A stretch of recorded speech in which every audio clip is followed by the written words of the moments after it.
Okay, okay. Okay. Good evening, good afternoon, everyone. Welcome to another Sunday at the round table. I'm Michael Nita, your host. Alongside me is Les Crawford. We expect Brother Rupi, Mr. Wesley Harris, and others to join the conversation. Today, we're going to talk about Michael Manley. Michael Manley, some would call him a controversial figure. Others, like myself, see him as a great leader, a progressive. And in this endeavor, I don't think there's anyone in Jamaica who can speak to Michael Manley like our guest. Brother Louis Moyston is a professor at the UWI. He's also a long-time fighter for rights and justice in Jamaica. Spent a lot of time in the trench and well-respected brother. When the idea of talking about Michael Manley came, I reached out to some friends and they said, listen, the person you want to talk with is brother Louis. Because that man, I think he has done a well-rounded study on Michael Manley. So, Brother Louis, welcome, my Yes. brother. Yeah, man. One Bless, love man. and give thanks for the opportunity. See? Well, Uh, uh, Always, my friend. yeah, well, I must say this to you, that my first encounter with Michael Manley took place while I was in high school, Marantby High School. And this was like about 1971. He came there to speak at the JTA conference. So I went up to the canteen and I told him that I would really like to serve, like lunch for the conference day because I want to meet Michael Manley. And they gave me the opportunity and I went up and introduced myself to him as a little country boy. But then life moves on, and after high school, the next thing is political activities. And this is now between 1972 and 1974 when it all started. Now, the first time I have seen an African leader in Jamaica is about Like many of 1974, us. right? When Julius K. Nyerere came to Jamaica. And what happened during that time? From I saw this man and his wife dressed so regally, I looked at Julius K. and I said, I want to look just like that man for the rest of my life, right? And I have not gone back to jacket and tie since. Good, neither the Caribbean, but that kind of link.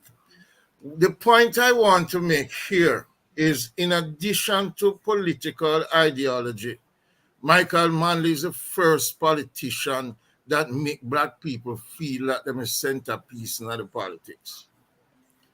And that is True, really the true. first thing.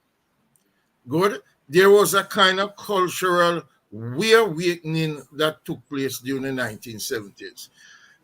But I think it True. was about 1974. Michael Manley introduced himself to the world. And it is an article, something like Overcoming Our Insularity. Speaking to the world once about Jamaica ready to take on the world. So even before we look at the whole issue of the political reform and transformation that took place during the 1970s, right? Which is a period that I call the glorious 70s. Working with political leaders that are real, that you can sit and talk to, and this kind of thing was something that was amazing. I do not know if that still exists.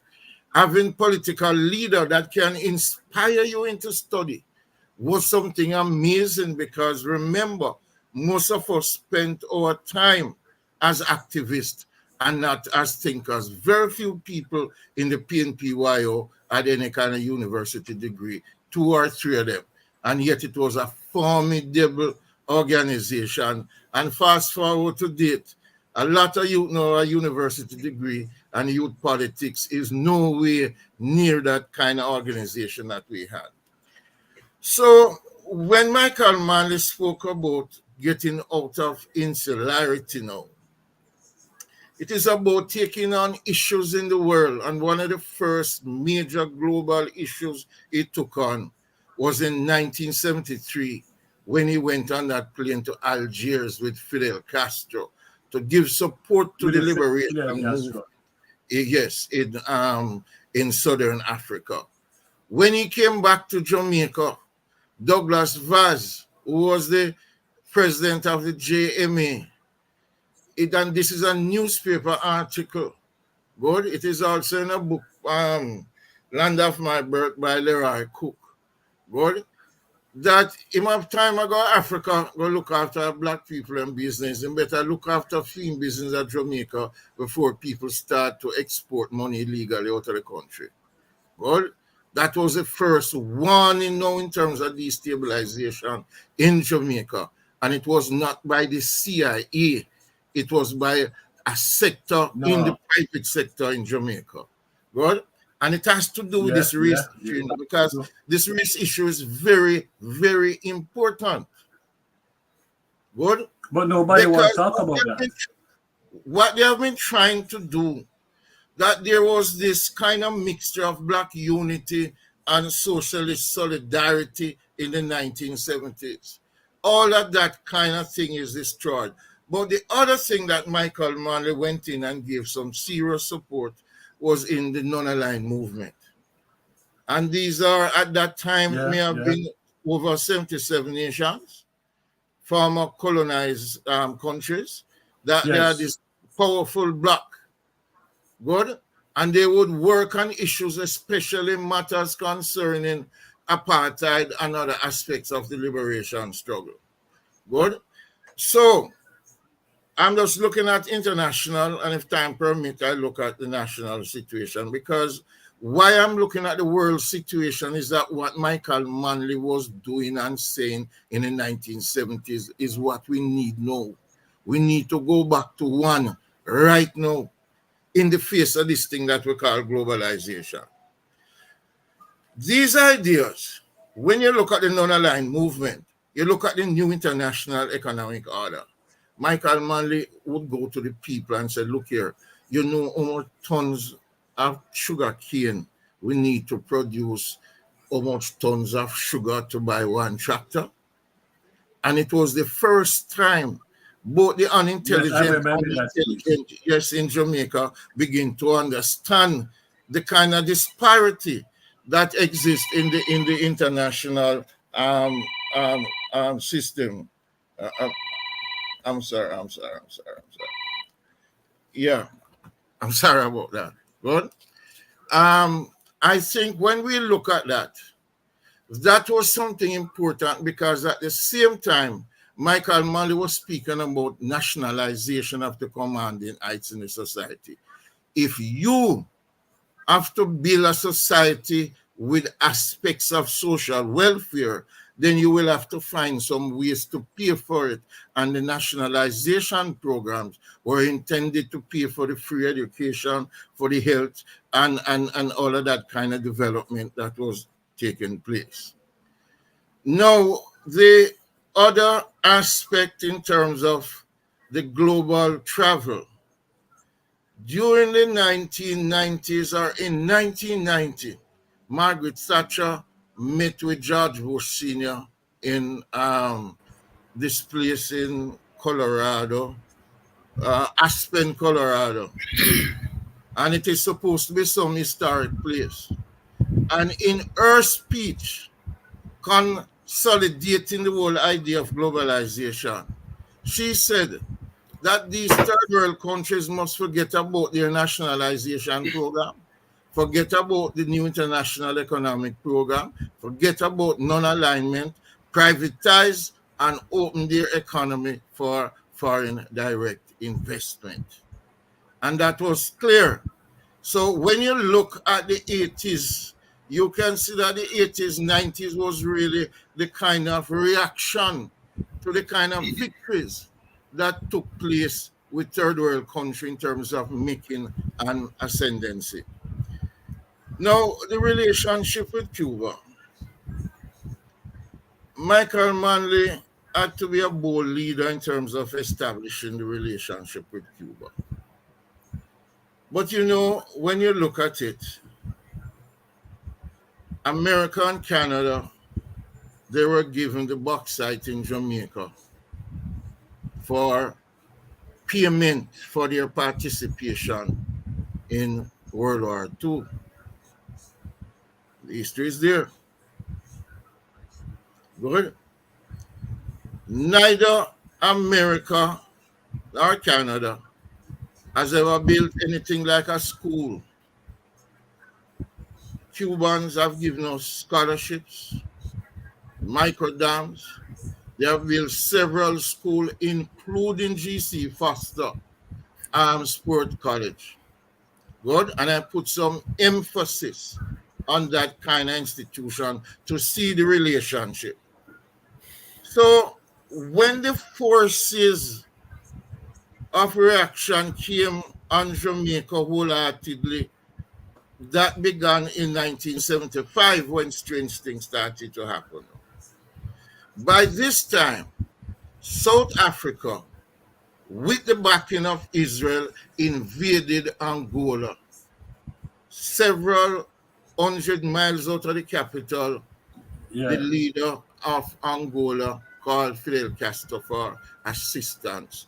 The Cubans went in. Long story short, South Africa could not increase its own policy of colonization, bringing apartheid to the north.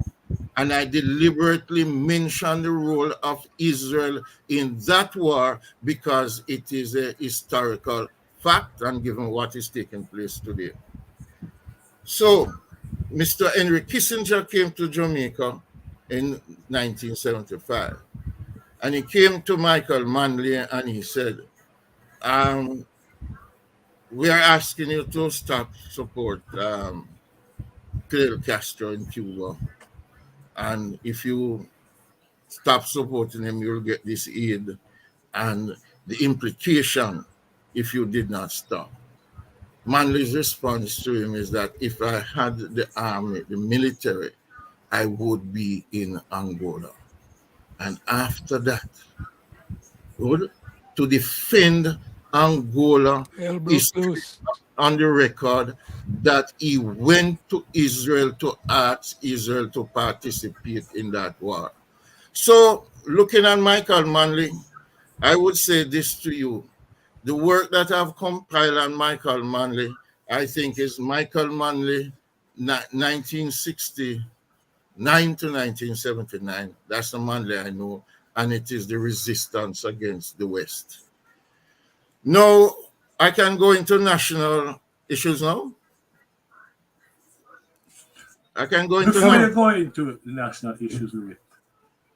Yeah, go ahead. You know, this morning I was walking with a brethren. Yeah, Louis, go ahead. Yes, I'm going. This morning I was walking with a brethren, and I said to him that somebody died, and it was only the 2 children in his marriage that inherited his estate, and he had 6 children outside. So I said to the guy that those 6 children outside are called bastard. And he said to me, but I never hear about that yet. The only bastard I know is Mango. And I was explaining to him one of the most fundamental social laws that Michael Manley passed when he came in power in 1972 was the Bastard Act. Meaning that relationship that the polygamous people had, the informal aspect, was not a part of their estate, so to speak. And Michael Manley dealt with that. I think there has been a history in terms of the PNP and the issue of education. In 1944, there was a professor from Columbia University that came to Jamaica, to look at the educational system and give some proposals, because we were now getting into universal adult suffrage. And one of his recommendations, is the common entrance exam. And this was not realized until somewhere between 1955 and 1959 by the PNP. To me, that was the first revolution in education. The second has to do with free education. And it is a simple concept that the state ought to be responsible for education. The next thing is, how do you get the young people leaving high school to participate in things that are creative? The National Youth Service, I know, did some real good service in preventing many young people from getting into crime. Because there are many young people who develop their occupation and profession out of the encounters that they had in the National Youth Service. That was significant. The issue of land, you see, is most profound because not giving black people land after emancipation was something that was deliberate in terms of trying to keep black people as laborers. So there has been some kind of history of land reform, I think, since when the post-1865 period. But I think the most significant period in Jamaica with land reform is from the 1972 to 1979 period under Michael Manley. Now, when you look at it, and sometimes when I make these things, the education programs went well, Jamal went well, because the PNP is of the opinion that democracy cannot work well if you do not have an educated citizenship. Good, and that is something we have a problem with. Jamal does not exist again, and I will say this. Lifelong learning and Jamal are not the same thing. But when people do not understand policies, they confuse them. Adult education is something that is most important in Jamaica, and we need to revisit it. Good? Now, there were cooperatives. There were efforts to deal with things like irrigation with micro dams and stuff like that. But I think that one of the major problems with these reforms by Michael Manley is that it is not so easy to turn a slave/laborer into become a producer. And I can just illustrate to you. A lot of the expensive coffee lands went into the hand of some laborers. And very few of them could make sense of the land. The first time him go there and bush it for himself, and him can't stretch him on to get no money, him go into cash crops. Good? And they were there to ensure that that industry go on. So sometimes when people ask, what is the result, what's the major thing of the Naira reform, all of these kind of things, is that the programs were too advanced in terms of people having the capacity to make use of them. So when people get the money for farming and communal business, they buy furniture, motorbike, all of this kind of situation. How would I locate Michael Manley now? You see, during the 1960s and 70s, you had new thinkers that came on the scene. And there's no doubt. In the 1950s, we see the Kwame Nkrumah, of course, coming from the Marcus Garvey era. You might see George Padmore, the CLR James. In the 1960s, then there was a Franz Fanon. And in the 1970s, in his own way, I think that Michael Manley make a significant intellectual contribution, not just to political thinking in Jamaica, but political thinking in the world. Yes? Louis, Yes. what you just outlined is a very glorious history. Today, Jamaicans, present crop of Jamaican generation, they know nothing about this. And one could blame the People's National Party for this lack of awareness, don't you think? Um, One of my observations in party politics, when each new leader comes in, it's like there's a new stamp. There's not a continuation in terms of adding to the antecedents. And let me tell you how I responded to it. When I came back to Jamaica in 1999, I organized a hell of a exhibition, public meeting on the headquarters, exhibition, photographic exhibition, audio visuals, books, newspaper articles. Michael Manley trip, a kind of chronological development from outside into the conference room. Right?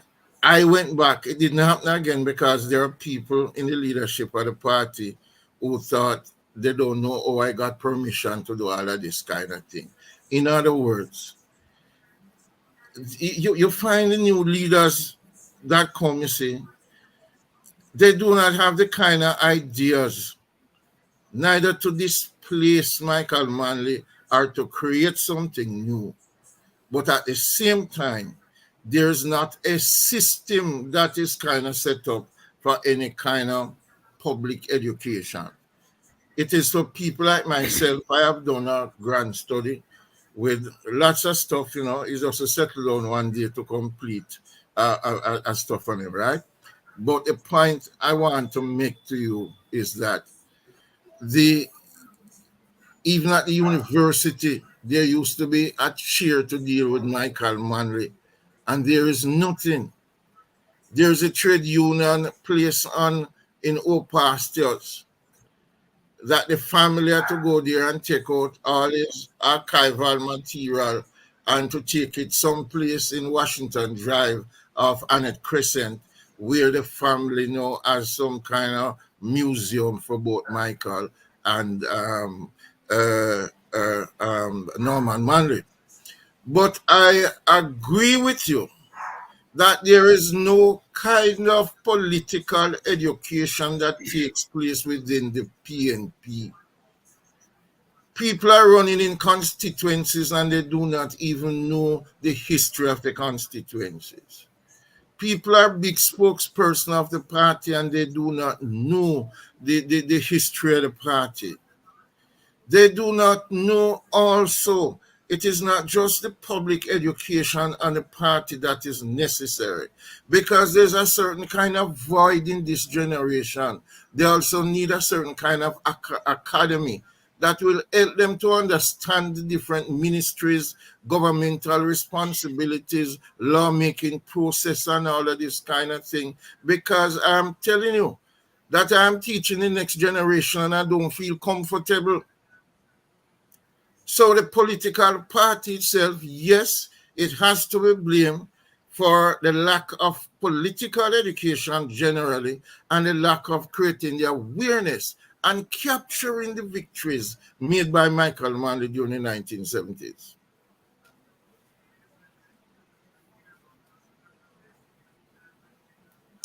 Let me bring Wesley Harris into the discussion. Like Wesley and myself, we are beneficiary of Michael Manley program. I'm one of those who went to Cuba, and spent some time there. Wesley, we're talking about Michael Manley. Can you? Yeah, Wesley Mike is on mute. Unmute. Wesley, your mic unmute. Okay, Yeah, go ahead. You hear me now? Yes. Okay. Yeah, good. go ahead. Even brethren, even everyone who is listening to this program, Louis. Yes, sir. Even my brother, even One last. Love. Yes. Wesley. When I come in on the program a while ago, I thought that I was copying your script, right? I thought I was copying your script because all I have on my script here is about most of what you said. Mm-hmm. Good. So I was wondering if I was in your room when you were writing and copying. No, I think we also come through at a time where we Yes. experience the same things. Yeah. So I was looking at Michael Manley as is IS and not HIS in, right? Because you know is a verb, linking verb, and auxiliary verb, which anyway, how you want to put it.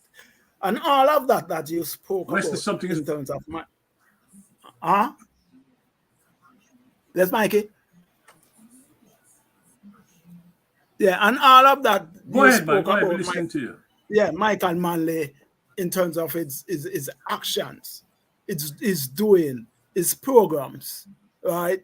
I am seeing all of that in is no. I see it in the is, the no.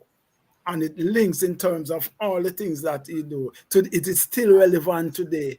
And it's very and the programs are relevant, the things that he does are relevant, and people even in the present party today, sometimes they try to take some of the things from Michael Manley thing to say is theirs. Right? While the PNP, who should own it and embrace it, is not taking it and embracing it. I am a product of Michael Manley. I'm glad to be that product. Because of Michael Manley, I was able to get a good education. I was able to go to one of the best high schools in Jamaica. I also studied in Cuba. And I came back from Cuba, and from 1983, I set up a construction company, and that company is still going. And that company today still relevant because about 20% of the persons who are in the company today is people who study in Cuba and study construction at different level. And I was part of the GC faster thing.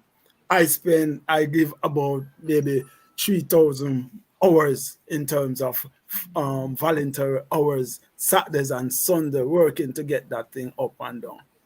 The first micro dam, I was part of that construction in terms of building the micro dams in Jamaica. I was part of the Garvey school when it was constructing in terms of voluntary work too. So Michael Manley was one of those persons who helps to guide this man, this soul, this person, right? So I really glad that you were here and here today to present Michael Manley in the context of how he should be represented. I will not go over it, Louis, because you did it well. I can't do it like you.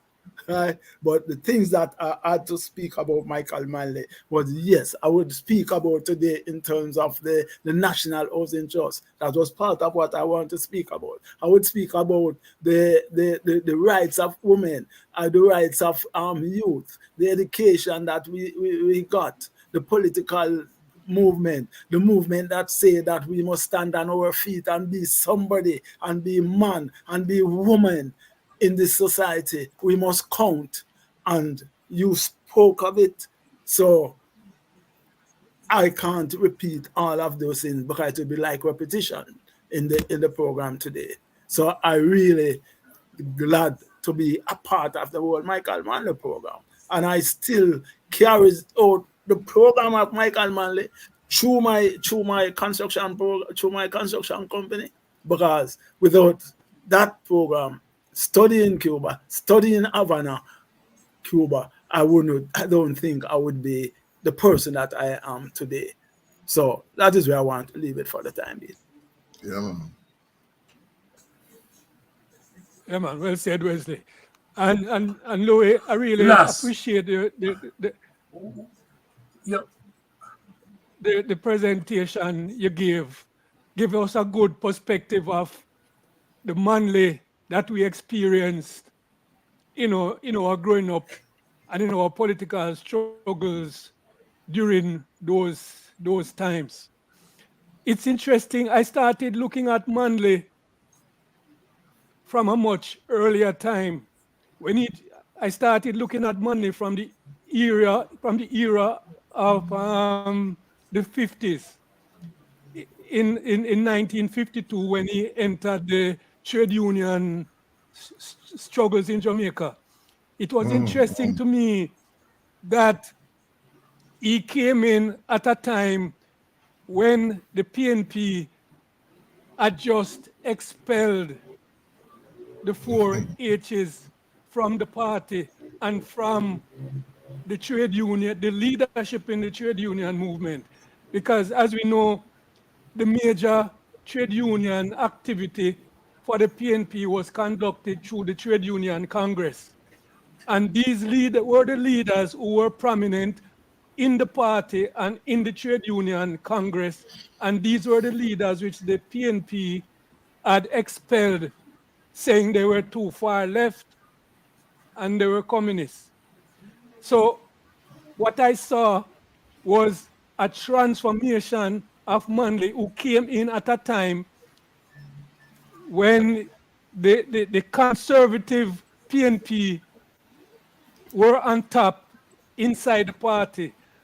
And he, over time, as a matter of fact, I think one of the first things that he was assigned to do was to teach the PNP workers and the trade union activists the difference between democratic socialism and communism, to give them a watered down perspective which the PNP had at the time, right? And drive a wedge further against the left movement in the party. But as we saw, what happened is that over time, his involvement in trade union movement and his involvement with the working class, he transformed into a much more progressive person than when he entered the movement and when the left were expelled from the party. I don't know if Lou, you want to address that portion of Yes, his yes, transformation. yes. Let me say this first of all. It's a very interesting history, right? And I can give you, like, coming from the horse's mouth. Michael Manley had no intention of going in politics. Michael Manley, when I sent him to study at LSE, he wanted to become an art critic. And you know the art critic has to have this powerful mind. So when he came back to Jamaica, he went into the writing business with Public Opinion. Now, Vonnie Isaacs, whose father, um, the older Isaacs, right, said he was going to Portland one day, but he had to stop at the Araguanaba site. It was a strike. And he asked Michael Manley to come with him. And when they arrived there, Wilzo Isaacs introduced Michael Manley to the people and said, "This is the younger Manley, and he's going to do your negotiations for you today," and walk away and left him. And that was his entry into NW. No, Michael Manley did not become that trade union leader that was just there to negotiate for whatever wages. He wanted to study the system. One of the first things he found out in that early trade union thing was how racist the Jamaican workplace was. Good? And he said he can imagine this in other times in a book named The Voice at the Workplace, which is really a significant history in terms of his personal development. Was never any time out there saying he was a radical thinker in general. In general. No, he was shy to speak, but in the trade union movement, he was forced to speak. So he was giving the story of the relationship now with himself and you, Shearer, because you must understand that from the 50s to the 60s, there were violent battles regarding the trade union movement between NWU primarily and BITU. And that relationship helped to quell, right? That battle was as intense as tribal kind of violence, right? And he said he went down to Veer with Mr. Shearer, and Mr. Shearer was there speaking and giving people a lot of jokes and stuff like that. And he said to himself, what am I going to do to wake up these people? And after he made the salutation, he said, and to the people, the word is love. He said the place exploded like the roof was blown off. And that gave him that wind, that drive to make his communication with the people. It is a nice part of chapter in one of his biographies in terms of this kind of thing. So Michael Manley was a person who came in and he developed on his feet in terms of where it was going. In 1974, however, he developed a team to go out to educate the PNP leadership regarding democratic socialism and what it is about, because he knew that there were conservatives in the PNP who did not want to hear that at all. And I do believe that Michael Manley had a rough time in terms of balancing the progressives with the conservative in the movement. And I believe if Michael Manley had just a little more help, but that help would require people who had the profound understanding of history, philosophy, and politics, and that was not part of the game. So it was kind of difficult for him. And again, it was the Wilzo Isaacs and the JC people who brought Michael Manley into politics, saying that Vivian Blake, as an old man, cannot go up against a young guy named Shearer. So they want a youth. And it was not generated from inside the PNP at first. It was generated from the JC Old Boys Association. And once they got the backing of Florizel Glasspool, who said to them, I give you all my delegates if you make me a vice president of the PNP. Now, do you wonder why Michael Manley gave Glasspool Ministry of Education over Howard Cook?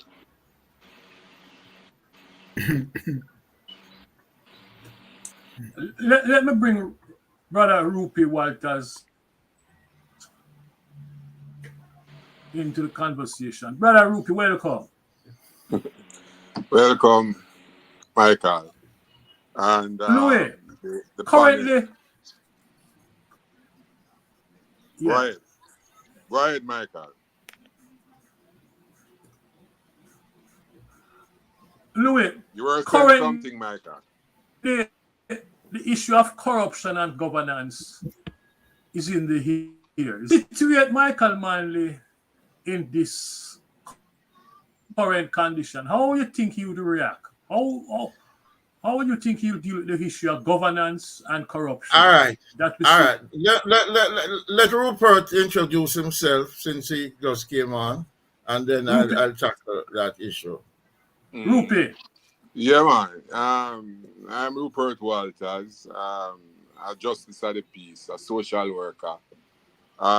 Work in the trade union movement and generally in politics. I am happy to be in the present, Professor Marston and my other colleagues. But I just come on, so I would like to hear so that I can pick up and follow the essence of the discussion. All right.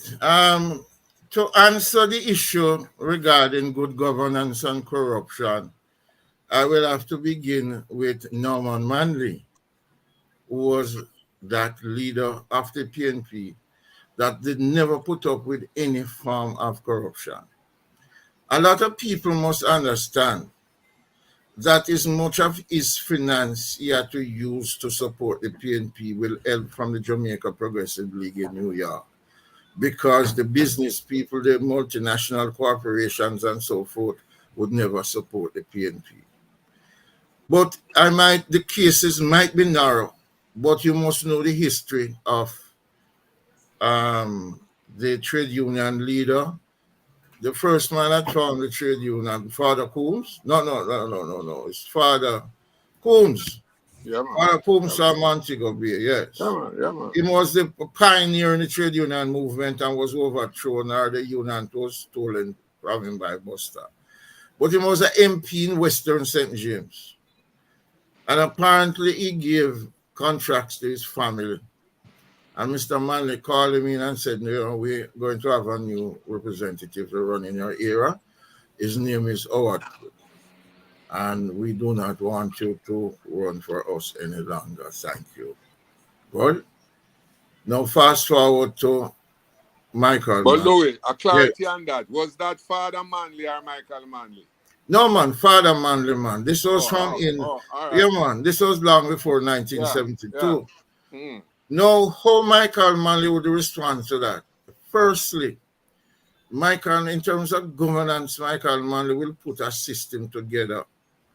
Not only having people inside of the party, but somehow, Michael Manley always select the right group of people around him, different committees of wise men, all of this kind of thing. And if I may say, some top intelligent and radical thinking people around him. So the information is really coming to him at all times. Now, the Shell thing with PG was that there are certain kinds of limitation in that business, and PJ on his own approved the Shell deal on his own, and he did not consult the party leader, and the party leader decided that he was going to fire him. Good, even when PJ plea, and they do not work with that tradition in terms of corruption. Now, I'm glad you raised the issue, because the corruption now in the politics is rife across the board. And that there are many young people who do not have, we spoke about it earlier, that if I ask some young people what is the significance of 1838, 1865, 1938, 1944, 1962, and they just look at you puzzled. I am talking about students in tertiary institutions. So not having a sense of history and not having a sense of the society and the world that they live in, they are the ones who are coming out to go in politics. And this is why I made a statement earlier that people need to have things like, courses on morality and ethics, and each of these political parties need to have them academy. And it's a shame that the PNP, the first party, not the first, the second political party that formed in Jamaica, the first was the PPP by Marcus Garvey, having all of this history, having all of this accumulative archive, and they do not have an academy that they can help to provide that education for the next level of leadership. And it is worrying, because what you find here is a truncated history, good, which is very serious in terms of policy making. Rupi, you have any question for Brother Louis? I would want to ask Louis to sort of put in perspective the whole question of the era that Michael Manley emerged in 72 up to the 80, and to make that important link internationally as it relating to the emerging new states across the globe. I mean, in Africa, like Mozambique, Angola, in South and Central Africa, I mean Central America, Nicaragua, Chile, and so on and so forth. In Asia, we can list a number of countries that the democratic socialism emerged in 74 into the latter part of the 70s. Would you say that what was happening internationally give rise to Manley feeling that confident in order to move away from just a narrow liberal capitalist position to a more center left position as it relating to democratic socialism? All right. I think you see, if you go back and read Michael Manley 9 September 1972 speech at the United Nations General Assembly, got elected earlier in the year, and this was his first speech. And he gave the world a warning. He saw what was happening. And he appealed to the world and said, let us look on this issue of equality and inequality. And if we in the international community do not do something to close this inequality, they are going to suffer. And if we in the national societies do not do the same thing, we will have the same ending. No, it is true that when you look at the 1960s, it was really a kind of age of revolution. 1950s decolonization in Africa. Good. And this come, of course, we can't say that without linking the Marcus Garvey Pan-African activities, independence movement, the 1945 Pan-African conference in Manchester, England, where you saw some of the leaders who became the first prime ministers in Africa attended, led by CLR James George Padmore, Amy Ashwood Garvey, and so forth, Kenyatta. So by the time we get to the 1960s, now you started to see revolutionary movements all over the world in Africa. The Cuban Revolution just came through. Good. So there is a mood for change. The issue is how you approach that kind of mood. And Michael Manley tapped into that mood. And he became a spokesman all over the world in terms of the new international economic order, the role of the non-aligned movement, supporting the African liberation forces. And I always cite this from Nelson Mandela. When Nelson Mandela came to Jamaica, I was still abroad, but, I kept in touch. And he said in Parliament, I do not have to tell you why Cuba is the first country that I selected to visit. But I need to tell you why Jamaica is the second country. He said, while I was in prison, I heard about this man named Michael Manley speaking about African liberation. And I said, as soon as I come out of prison, I want to meet this man. And I think this says it all, that when the history of the 20th century is being written, where there's a national history of Jamaica, or where there's a history of the world, because by then, the history of the world is not the world before Britain or the world after Britain. It will be the history of a new world that is a coming. Michael Manley will have to be a part of that history.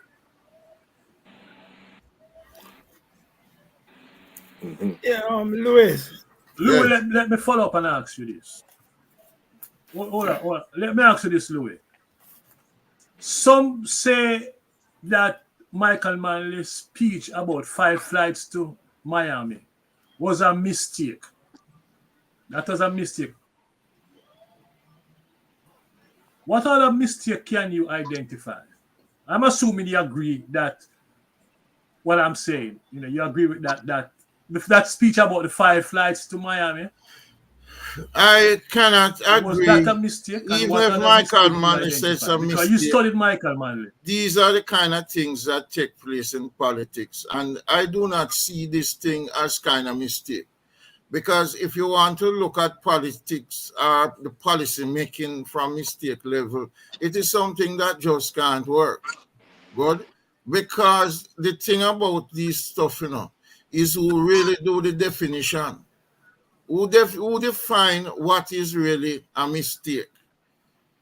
When you're a political leader and you have the leader, you have the pressure of this country on you, and you have people who are carrying out their money out of the country. You have the elite class who's saying that Michael Manley want the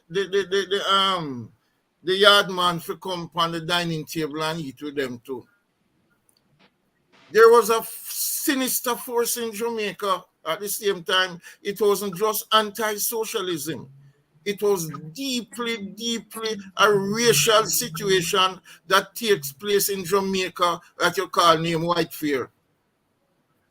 Every time the ascendancy of black people in this country, and every time somebody stick with them, that leader become some kind of enemy. And I want you to look at it. All of this has come from Paul Vogel.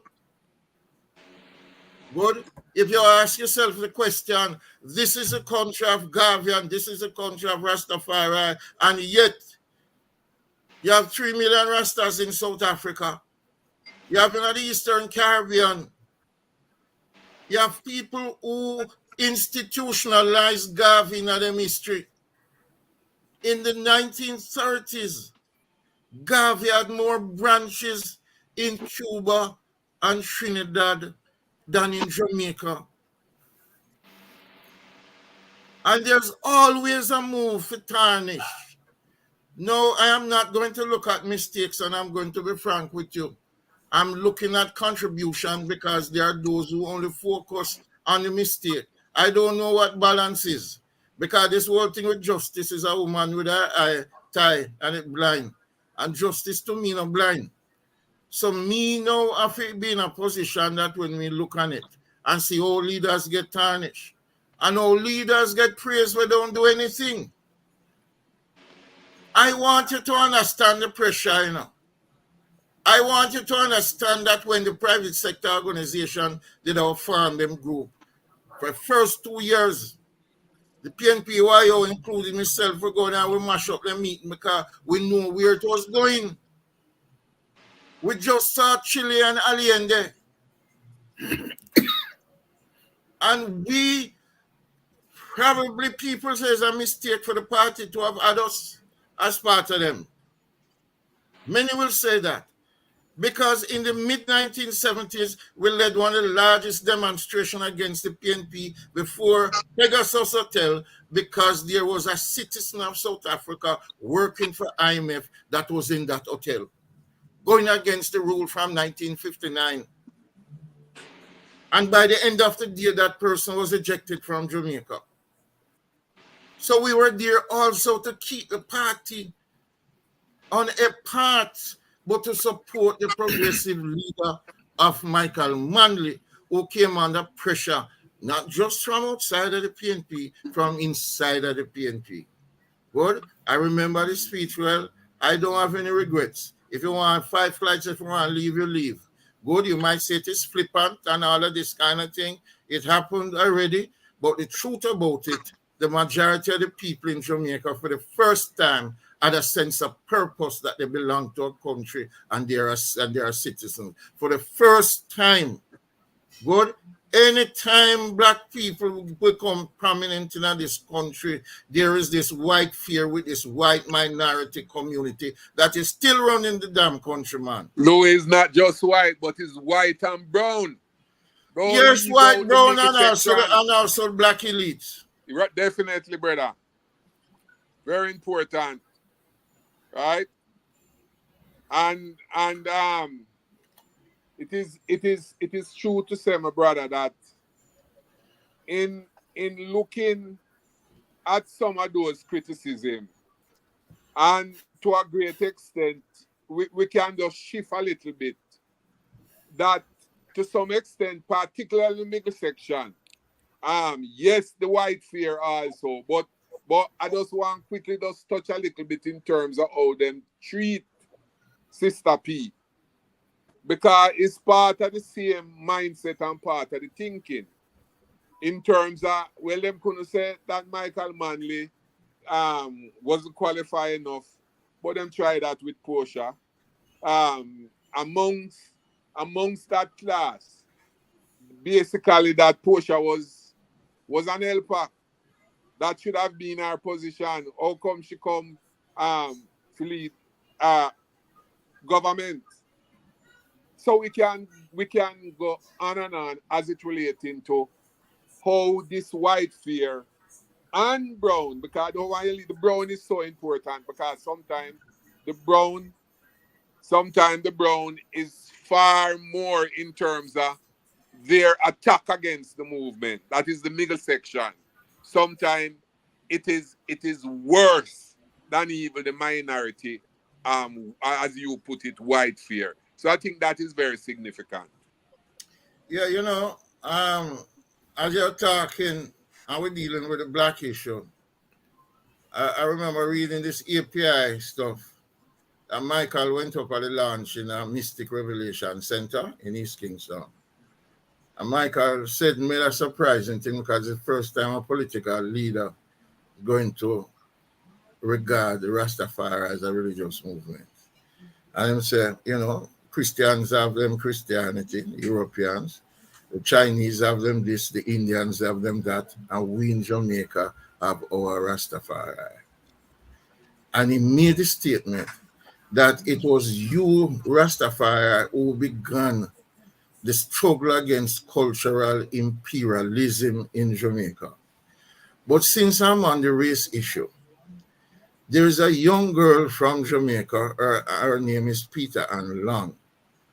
She has a study, this might not be the exact title, but features of Marcus Garvey's thinking in Michael Manley's 1970 administration.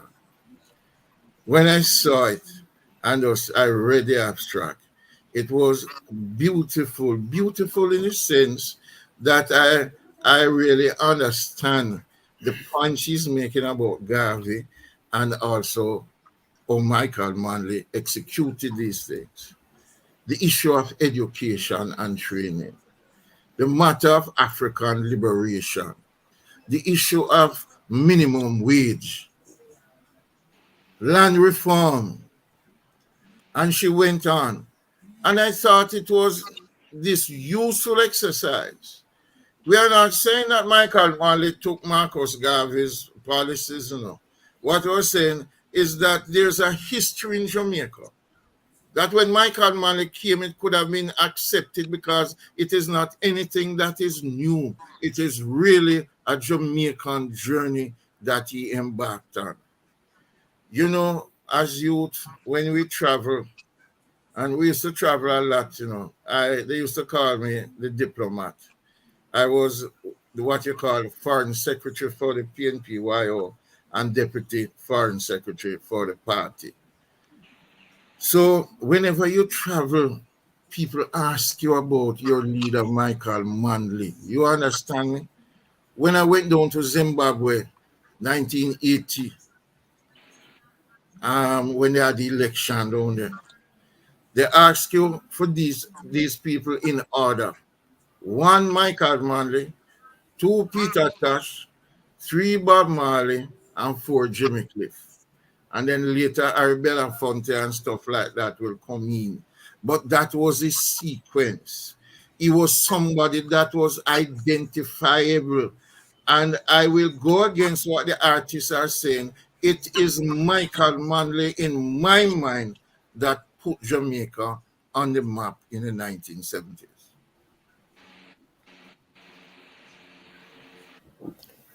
Louis, you feel that racism, And racism today and classism, whichever one, is more prominent in the society than before? I'll tell you this. I've been doing some work on the whole issue of globalization and society. And that what they're pushing in globalization is a non-racial and a non-sexual part. Non-racial. And you can see that there's a kind of uniformity. Even our people dress when compared to other people across the world, because in this age you get information just like that. Now, what is happening is the deeper you turn the screw in terms of the neoliberal political order, then what you find is the wider the inequality gets. And this is going to be deliberate because those who are in the elite class in Jamaica and the elite global financial class are mostly people of white or brown skin complexion. The truth about it, racism itself has never gone away. It is still prominent in the Jamaican society because since the 80s and 90s, there has been hardly any kind of racial discussion that took place in the political setting. The only time, remember now, PNP came in 72 after the whole Black Power final uprising. At the same time, the Rastafarian movement was prominent. And it even got more prominent in the 1970s now because the music itself that generated from the radical politics, and that is something we need to look at, that the radical politics of Michael Manley inspired revolutionary music and pushed reggae music to the heights that reggae music went on to. Good? And there's that relationship. We saw the same relationship in the 1930s with Garvey's go, so to speak, and jazz music in the United States. So generally, we can make the case that whenever there's a setting within which you have a radical politics, at some stage that the culture itself will be a reflection of that setting. Now, when you look at the music now, when you look at the narratives in the newspaper now, after the 1980s, then you see it is the reflection of nothingness. It is about image. It is about people climbing over people because no greed is good. In 1989, when Michael Manley came back to power and the MPs them said, look here, the socialist thing don't know we want to raise up here. What did Michael Manley do? He never call a group together and say, well, give yourself 200% increase. He get Mr. Carl Stone and say, Dr. Stone, put a group together and go out there and find out from the people what they think about this thing. And the people them say, no, they don't forget no raise up here because them not see them. And when election time come, them see them till it go down to the people them say they want a change in the system of government. They want a president. This is from 1999. Good. They want a president who can put him own cabinet together and MP then go in at them place go work because I did them supposed to represent. Good. So when you look at it, I believe that there were people in the PNP between 1989 and the time when Michael Manley retired who wanted Michael Manley out of the way. Because Michael Manley still had this moralistic thing, even in terms of party member, regarding increase in pay. And the truth about it, the whole issue about black man time, and I'm not going to leave that out because that's part of the history, that emerged. And that was unfortunate. And the question that you asked, the death of Michael Manley, so to speak, in terms of his history. And I believe that Mr. Patterson was not kind to Michael Manley's history. his administration for that time. There was no celebration. And you wonder if it's a shell scandal business or what? That was the question I was going to ask, Louis. Good. If that was a part of it. But the man is a great man. Why bury the great man? Why? I have a better question. Yes. I have a better question for Louis. This year is 100 year of Michael Manley, but we haven't heard or seen any celebration from the People's National Party. How you explain that, Louis? Oh, all right. I attended a celebration for about 2 months now from the Region 3 in the party on Michael Manley, about 2 or so months, which is to kick off the celebration.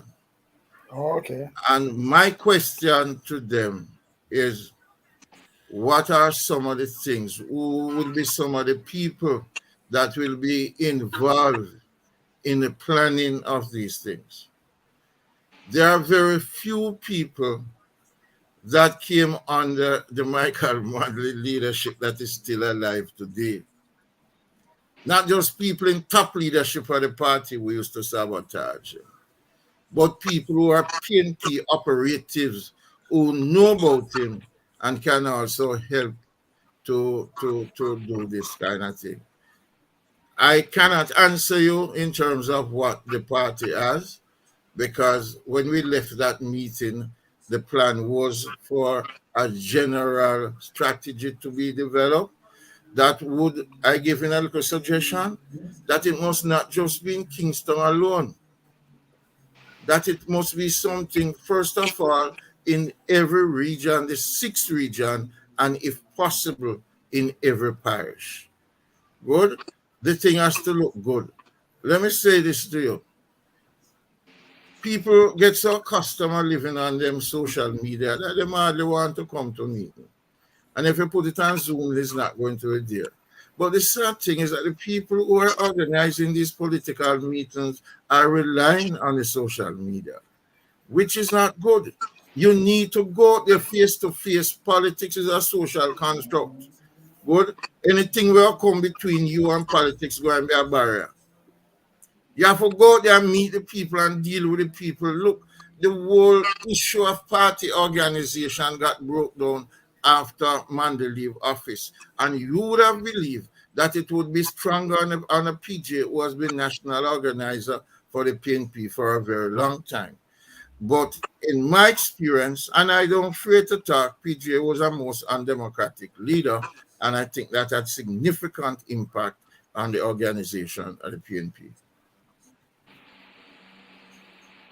Yeah, I think Last.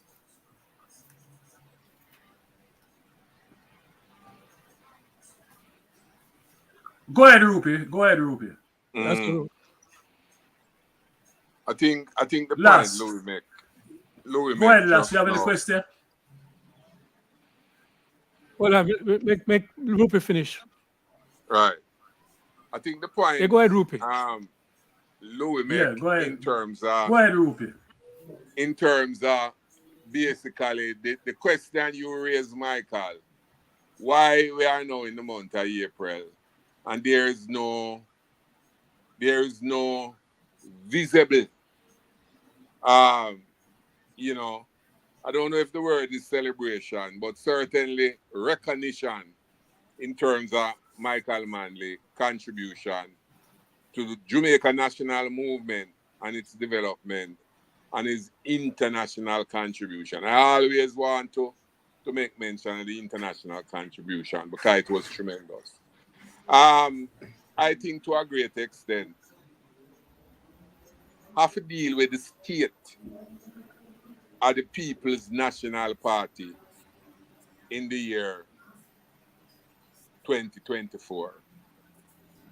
As it relating to both looking at that era in the 70s, the party transition um, Louis put it correctly in terms of under PGA, no doubt, and I certainly not belittling PGA contribution because I think PGA has make his own mark in a particular period. True. But certainly Louis is correct in terms of the organizational strength of the People's National Party. Certainly deteriorated under PJ leadership.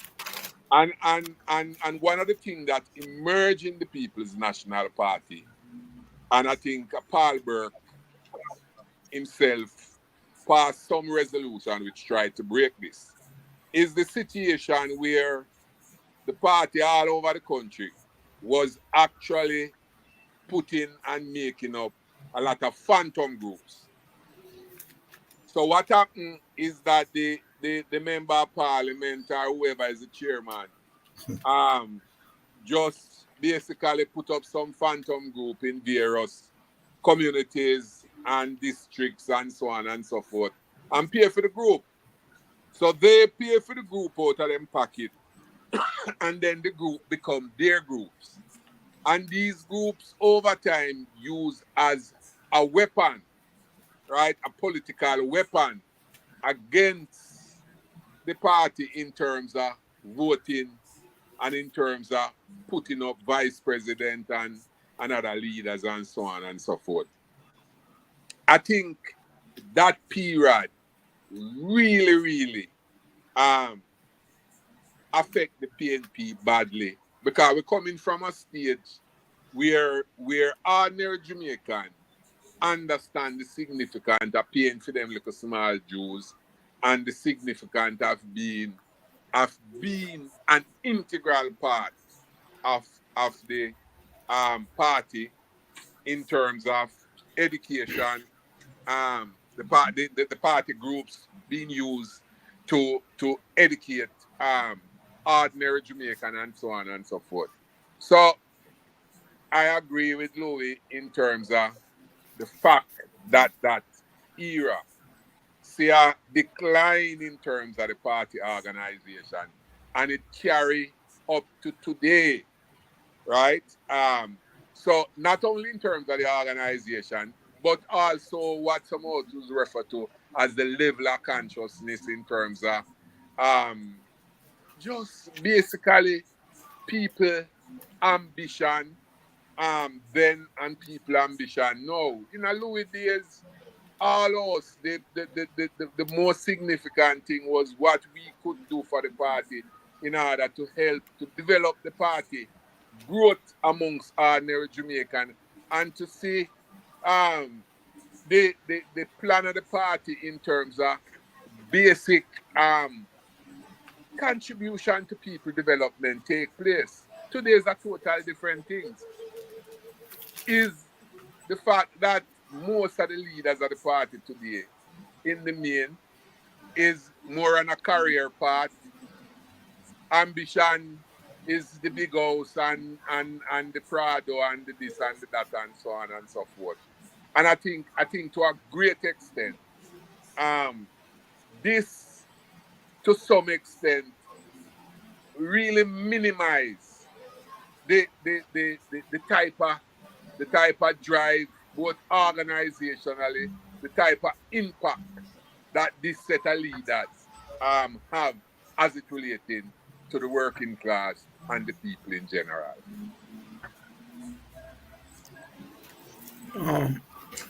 Last. Yeah, Last. I know. In we know that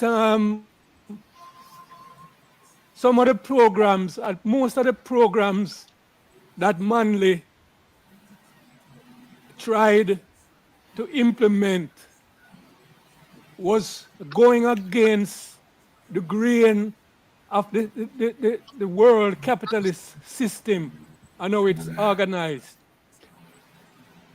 Michael, at the time, the capitalist system wanted as little state intervention as possible in the whole question, in the whole struggle against poverty and unemployment and in just social welfare programs in general. And they were for a free market system when Manley was talking about um, price controls and stuff like that.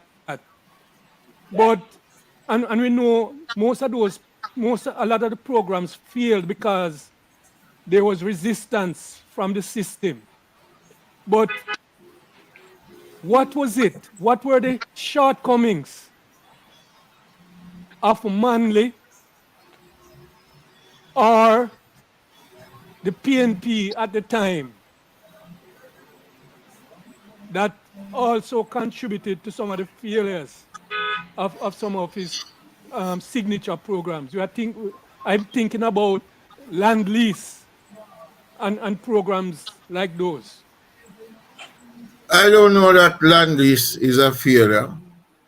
I don't know that any of those programs have been failures. What I know is that there have been backlashes from the international community, from the Jamaican society, and from even people within the PNP.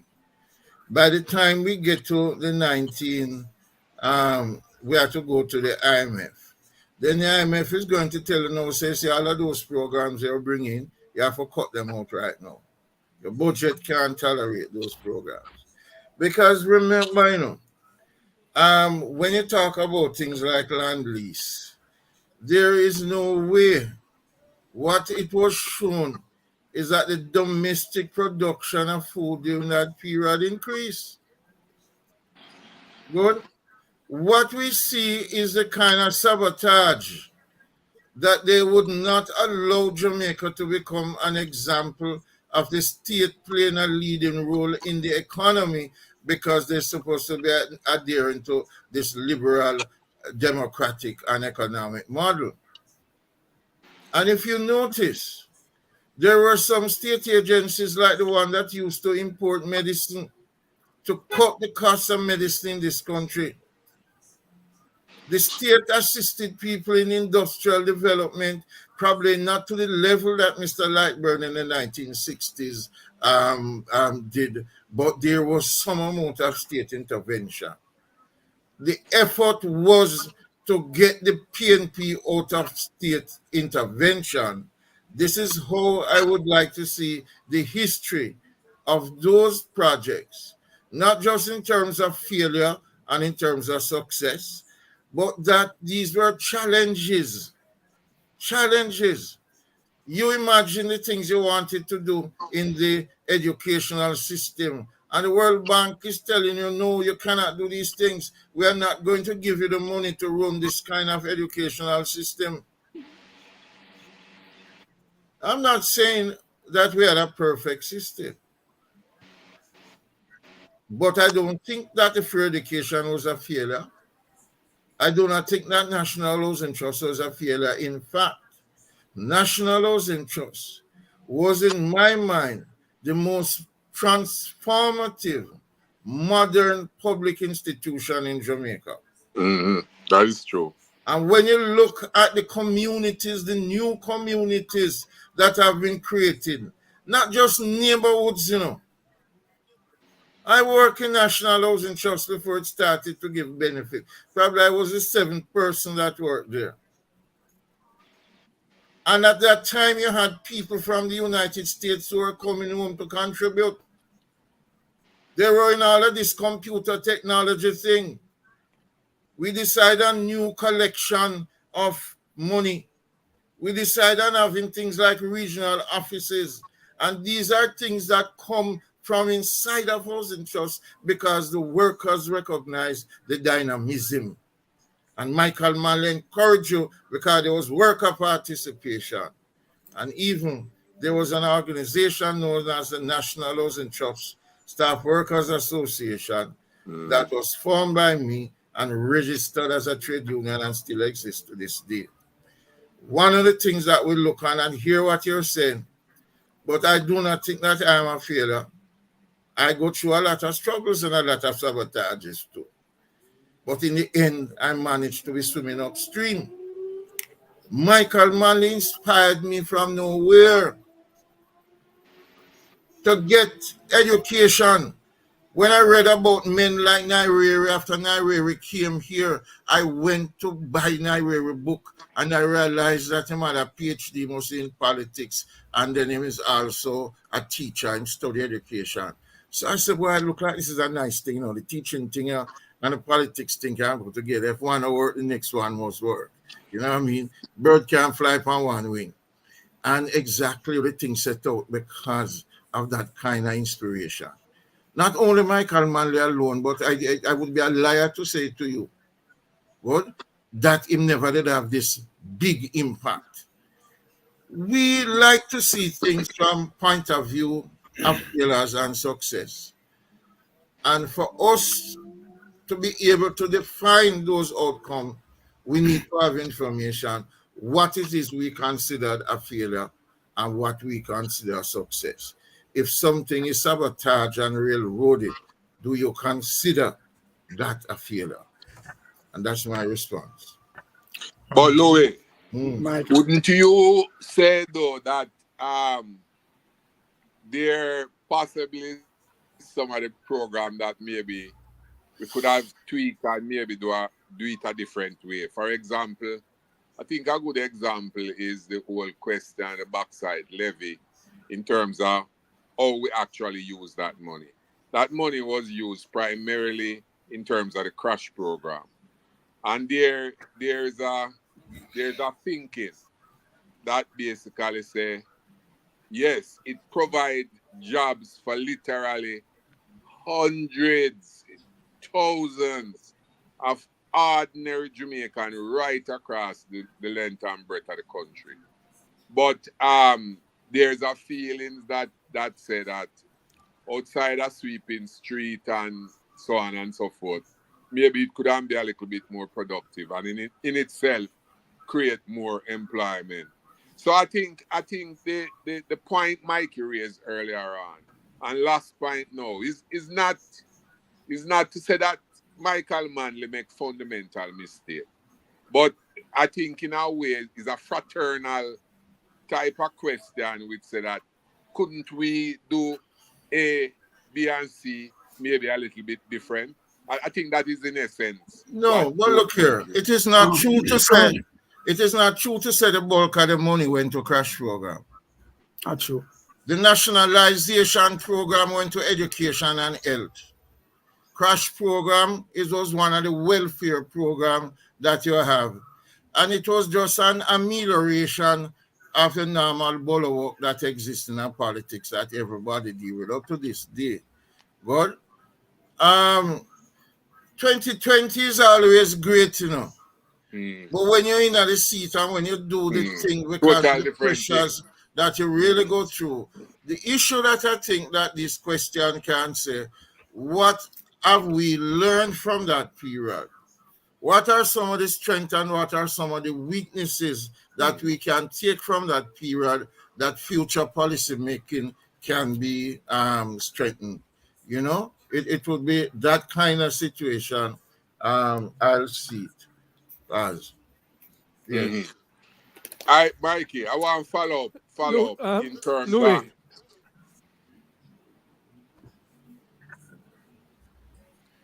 of I want to follow up in terms of looking at Go ahead, Rupi, go ahead. Last, just a minute.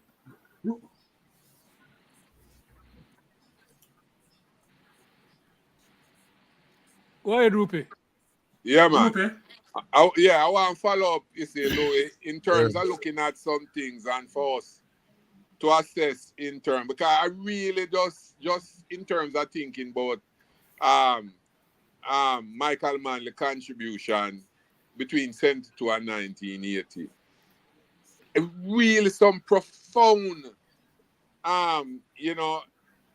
programs, so to speak, in terms of the national movement and programs. I mean, you mentioned one, National Housing Trust has become a national example where literally scores of country come to Jamaica to study and to basically take away what we were doing here as it relating to them country. And I just want to quickly go through some of them.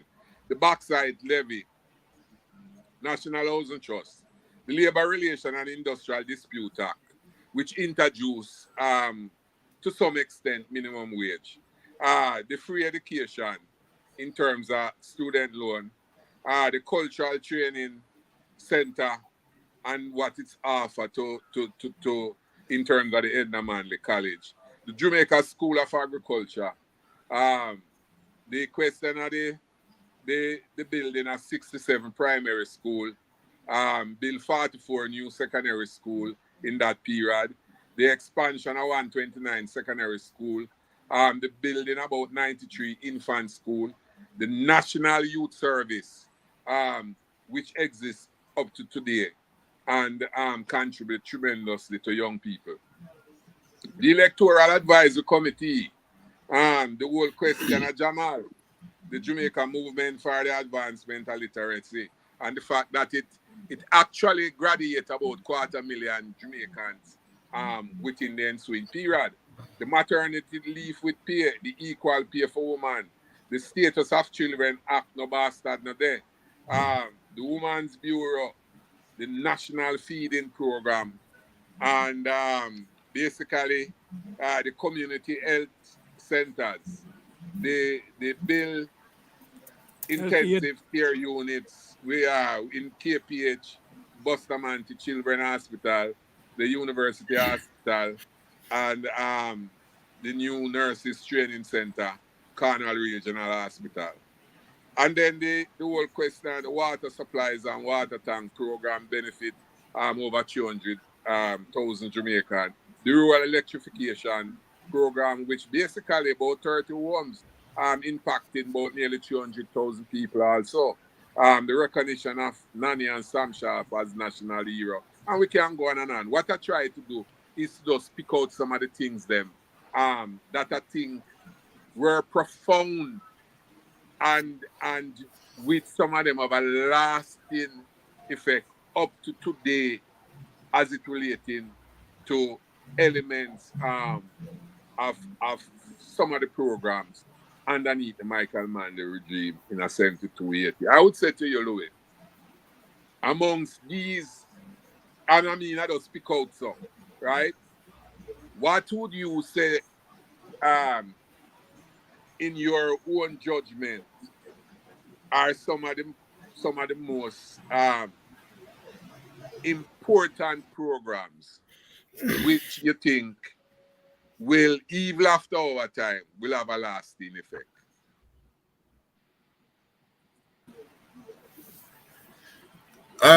It look like my computer going dead, but I'll continue, right? I think the educational and the youth programs are the kind of significant thing that help to build tomorrow. The programs, for example, like the land acquisition thing in the hands of people, also significant. The importance of saying we have some minerals in Jamaica and we were never privy to any money from this thing here at all. So we need to look back and do something that we can get some money from it. And I think coming out of his trade union experience and international and negotiation with international organization, the international trade union experience, of course, assisted the labor relation activities in Jamaica itself. Mm-hmm. The laws, the minimum wage thing, for example. But at the same time, he was able to locate the bauxite levy within the context of the new international economic order. Good. And in addition to that, there was this all dream to link with Ghana to set up the industrialization of this kind of thing. But why I'm on the educational thing is that there was this principal of the university. And a friend, and I said, "Oh, you reached the top." He said, first of all, it didn't begin with the top. When he graduated from this high school, after sixth form, he was applying for a job.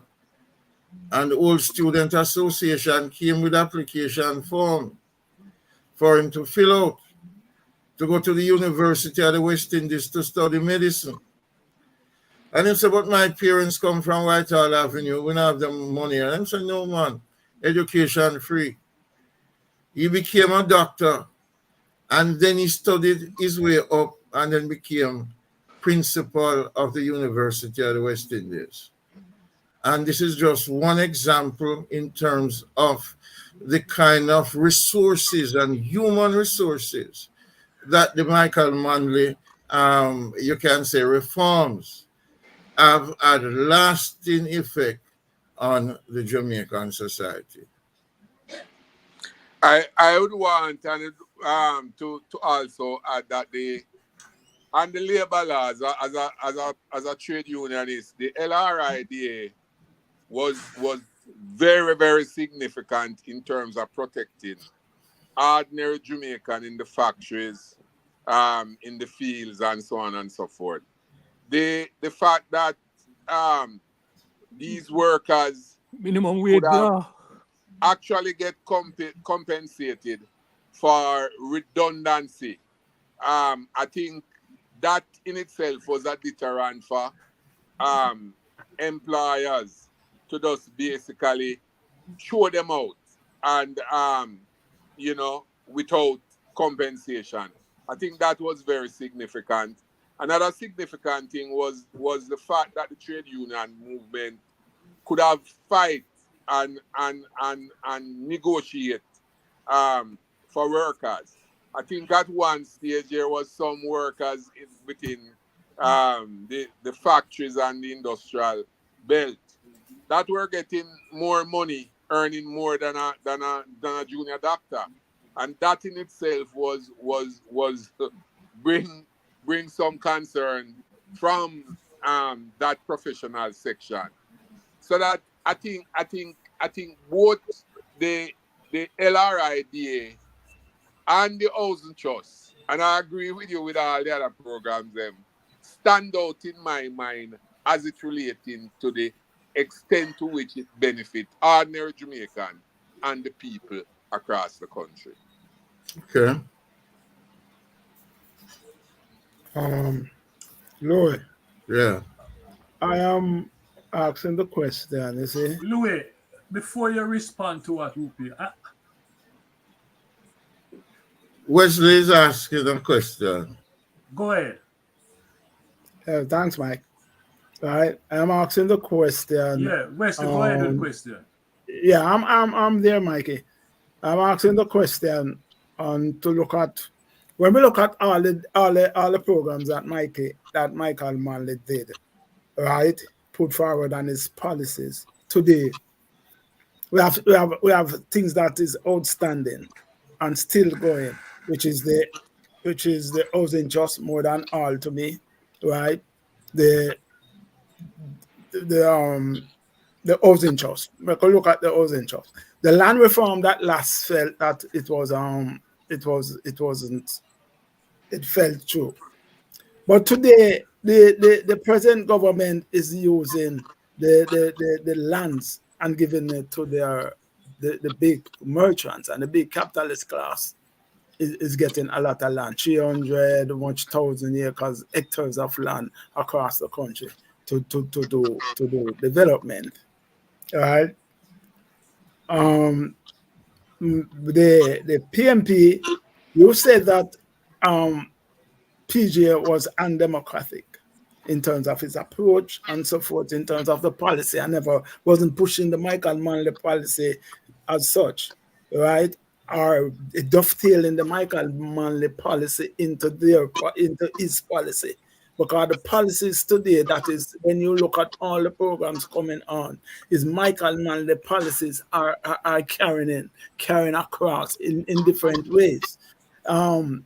Even what we speak of the crash program. The crash program now It's not the crash program today at that time to me was better than the PAT program today, because at least the crash program at that time people were working. People were working and the streets were clean, and people were developing agricultural sectors in some places. Some places the cash program, they have places where the land reform program was involved in that, with the cash program, the streets and the community were clean. Today the PAT program is a program where people, yes, the youths them get a lot of money from it in terms of youthful thing, but the parent today sits and waiting on the money from the PAT program to carry through. It's a social welfare program, which basically it's just a giveaway on the streets and many things. What is the question? What is the question? Well, on Mikey, I'm coming. Right? Is it that, do you believe that the dovetail, if today Mike G should dovetail some of his policy into the whole PNP policy to make it work and make the PNP move forward? All right, let me say this first and foremost. The history of bulwark is something that I do not like or support, which is the kind of work that clean sidewalk and thing, kind of welfare thing. It exists and it becomes a political, a voting tool, that kind of a thing. But what I would like to see is that you have more social workers working with MPs and councillors to identify young people that can go into some kind of youth training program, than having these young people to Easter, Christmas, August to dep on the road or clean the road and these borrower. It is not so easy to look at a party and say, can they incorporate some of Michael Manley's program? First of all, it is important to have an idea what is the nature of the PNP that you have today. Well, and you have people in the PNP today who are as rampant in their neoliberalism than their counterparts in the Jamaica Labour Party.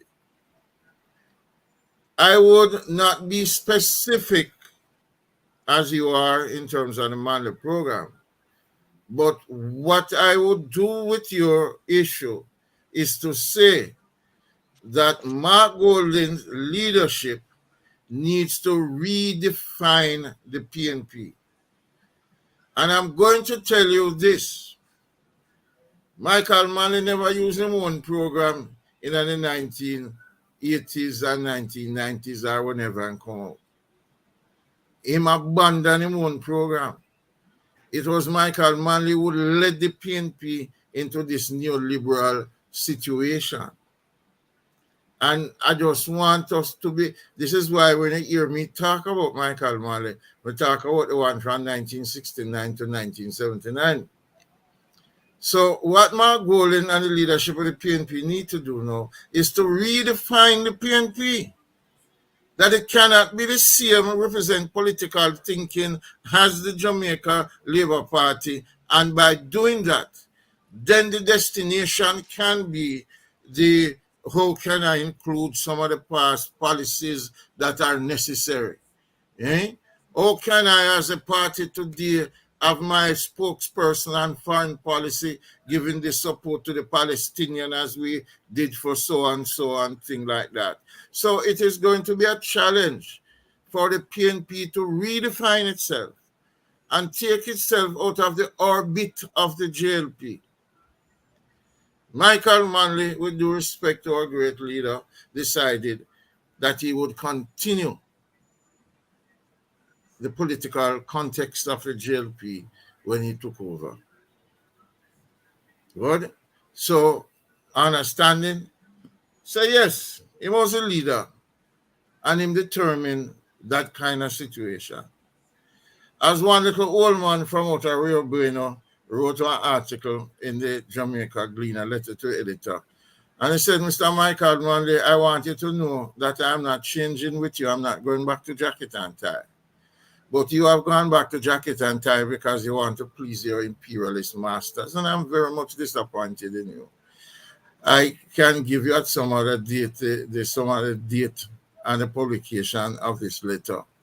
And this is to show you now that on the grassroots level, and on the grassroots level today, there is that Michael Manley sentiments that the question you ask, if and when the party decides to launch its national, nationwide 100th anniversary, then it can have a second coming in terms of waking up the people to the past, that the people in the regions themselves can vote for new policies, vote for redefinition. This is how I see the thing going forward. Well, Louis, I have a question. Crime and violence is a serious problem affecting Jamaica. It's nothing new. Okay? In the 1970s, after the murder of two prominent in Jamaica, Michael Manley established the gun court. Later on, Michael Manley passed the Suppression of Crime Act, an act that violates hundreds of Jamaican rights. It also brings into existence a certain sort of hard policing, right? Wouldn't you call both acts, the gun court and the Suppression of Crime Act, as a mistake by Michael Manley? No, I wouldn't. Let me say this to you. And there are a lot of people that talk about constitution. The constitution needs to tear up and throw away. And there are times when you will have to break the constitution to deal with the criminality that are taking place in the country. Good? There are many so-called democratic countries today are faced with this kind of criminal situation that is going on. My battery run out, but I will talk until it run out, yeah? I'm not a place, the house is not big enough, but I don't have a plug to reach right here. And let me say this to you. People, it is all good when you can look from the thing from behind and say that this thing was bad. At the time, the gun situation was kind of new and strange in Jamaica. Good? And then I'm have to find a way to deal with it. It is true that in any situation, more prisons, stronger laws will not change crime. Good? I cannot tell you at that time, look back now, what are some of the forces that generate crime situation. But one of the things that I know, that the ganja trade itself attracted a lot of gun activities. And that was even before the political wars get thing in Jamaica. Because the word on the street that those two men that get killed were associated with the ganja trade. And in the 1980s, it became worse because cocaine started to come in the country, and because cocaine is valuable and people have to protect it, then you see the whole heap of crime. You see the crime with the drugs around every year where you have tourist hotel. Every year that you have tourist hotel in this country are full of crime, and it look like we can't see it. So when the government takes some issues right now, the present government, I keep my mouth shut. Because we are going to break some of the laws from time to time, because the laws are not sacred. The Constitution is not there to defend anybody in any way. Good? So we need to look at this thing, That is not the law. It is the way in which the society is organized. And how it must evolve. Good? Yes, how it must develop. You cannot have this lopsided situation. Up to now, them have built this town center Morant Bay, and I wrote about it and say, yes, when I build it so the big friend can get space to do them Kentucky, them Burger King and them Popeyes and stuff like that. And that is the main thing them will replicate one in Portland, and the people around them know them friend. So the policies that the government set up, if it favor the middle class, the upper class, and the foreign elite, and down at the bottom now get help from the government because the government is supposed to help them, then what are you going to expect that the bottom they're going to help themselves? And as Junior Gang said, when man get hungry, 45, I go talk it. And that's what is happening. When you go back to the 70s and look at the youth service, it was something that should not have been cut out. But last, Yeah, what I want to talk to is, we talk about, yes, Mikey. What I want to address, I want us to look at, is that we talk about some of the programs of the Manley era as being sabotage. We know there were a lot of programs were sabotage. But I also want to put to the panel, that some of the programs under the Manley, in the Manley era, failed because of partisanship. I want to raise some programs which I believe could have done much better and contributed more to the whole development of the country, but because of partisanship did not have an opportunity to contribute as much. I remember the party introduced a very good program, Community Enterprise Organization. And this is a program that mainly gave grants and some loans to small businesses. One of the thing about the program was that the program was sited on the Jamaica House grounds.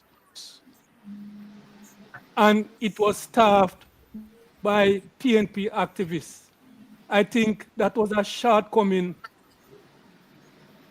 in that period with some of the programs that was implemented under the Manley era. Because when you look at a program that's supposed to help poor people to start businesses, you put it on the Jamaica House grounds and you staff it with PNP activists.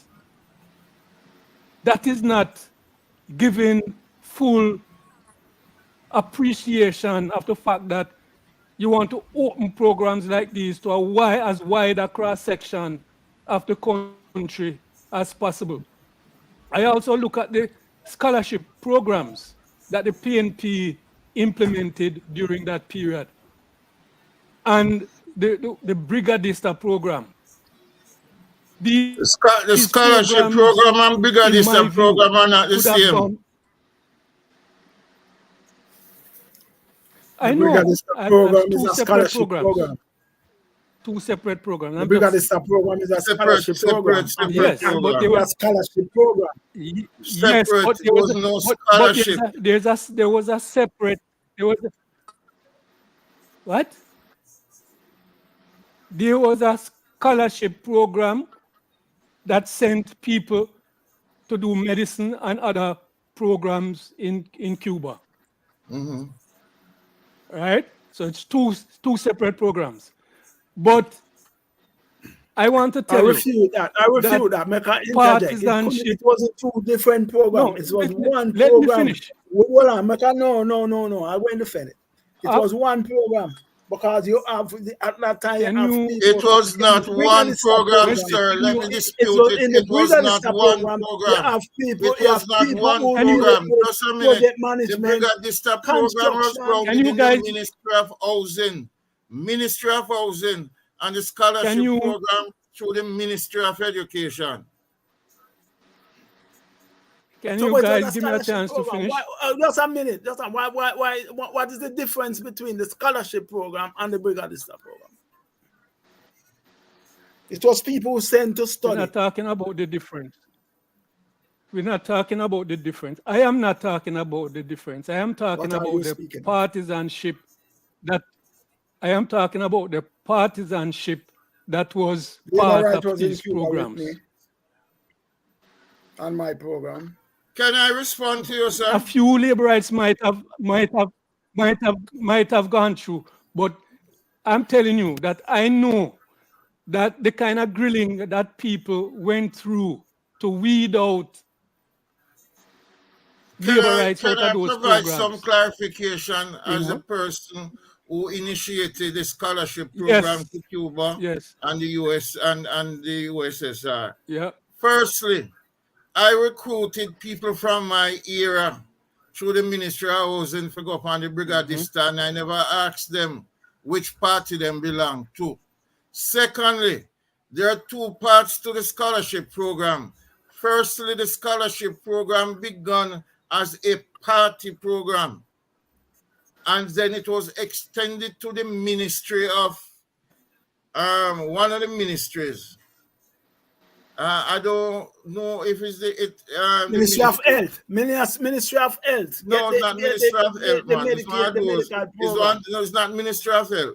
It's one of those ministry that deal with like empowerment or civil service or something.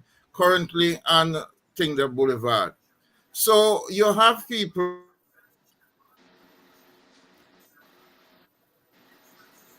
You said that is battery was going. That sound like low battery gone. Yeah, he said that his battery was going. Let me just say this. Lou is correct.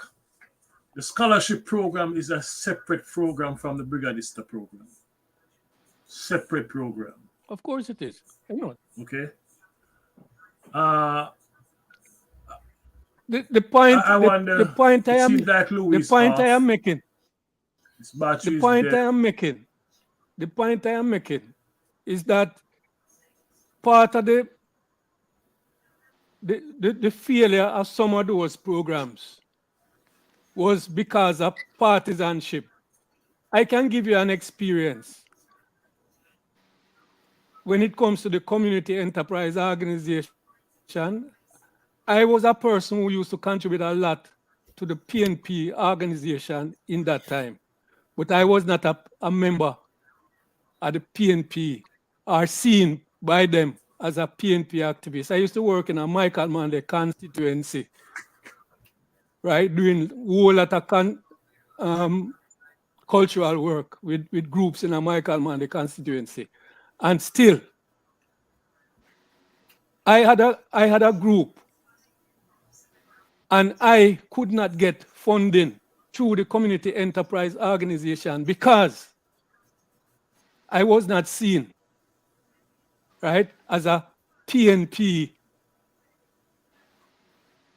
activist. Because when you go to the program, and as I say, I saw it as a shortcoming to put the headquarters for the program on the Jamaica House grounds,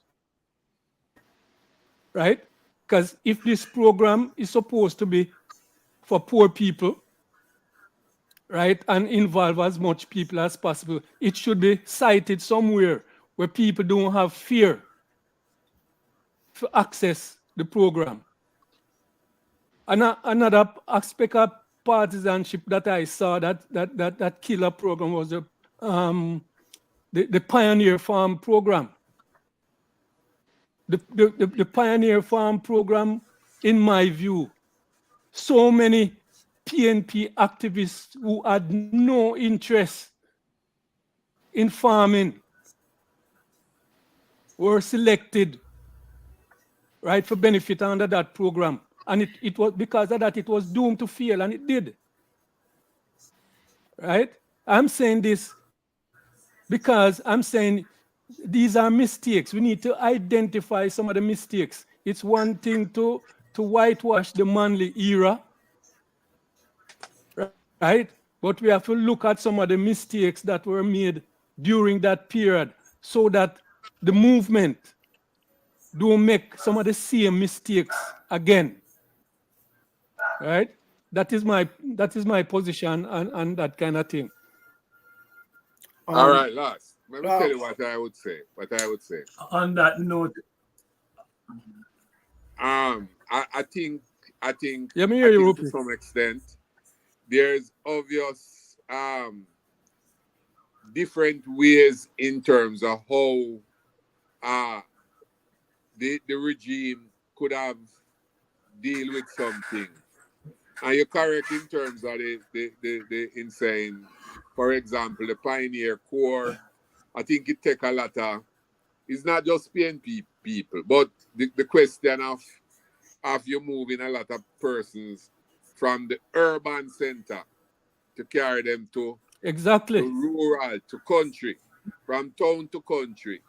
I mean, it's just a total different, in terms of. But the thing is, Rupi, the part of it was that these people who were moved were activist people in the main. Right, definitely there were activists. But where I would have a slight disagreement with you, Doenolas, is that particularly the program, Wesley program, which is basically the Brigadista, and those who went to the eastern part of Europe and to Cuba and so on to study medicine and international relation and culture and so on and so forth. I mean, these have to be, in my own opinion, persons who are sympathetic to the progressive movement. Well, you don't want to send somebody to Cuba. I disagree with that. I disagree with that, Rupi. I disagree with that. Yes. Tell me why you disagree. I disagree with that.